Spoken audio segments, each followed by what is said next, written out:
আসসালামু আলাইকুম রহমতুল্লাহ।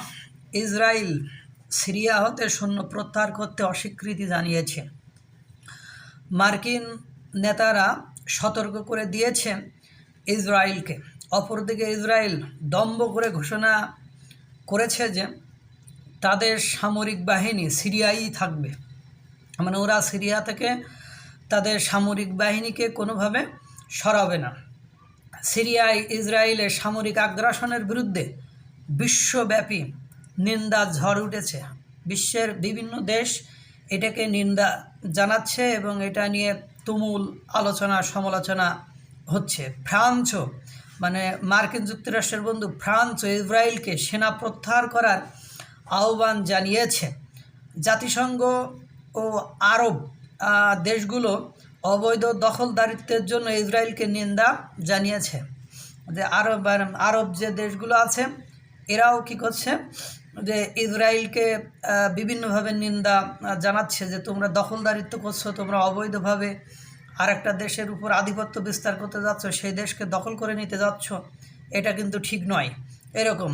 কিন্তু ইসরায়েলের পিছপা হওয়ার কোনো ইচ্ছা নেই বলে মনে হচ্ছে। কিন্তু ইসরায়েলের অ্যাটিটিউড দেখে, তাদের আচার আচরণ দেখে মনে হচ্ছে তারা তাদের অবস্থানে শক্তভাবে গেড়ে বসেছে এবং তারা সেখান থেকে কোনোভাবে নড়বে না বা সরবে না, বা সেখান থেকে তারা তাদের মন অন্যদিকে ডাইভার্ট করবে না, এরকম একটা দৃষ্টিভঙ্গি তাদের ভেতরে দেখা যাচ্ছে। ইসরায়েলের পররাষ্ট্র মন্ত্রণালয় জানিয়েছে ইসরায়েলি সেনারা জাতিসংঘের টলহযুক্ত বাফার জোনে থাকবে।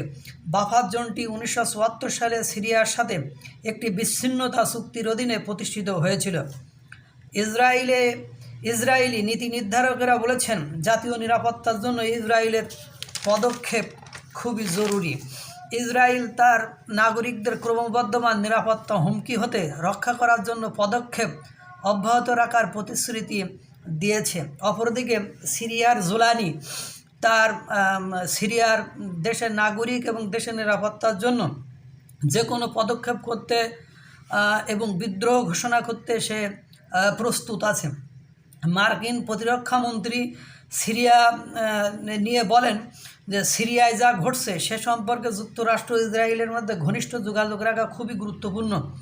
এই বিষয়ে আলোচনা করতেই তিনি ইসরায়েলের প্রতিরক্ষা মন্ত্রী ইসরায়েল কাৎজকে ফোন করেছে।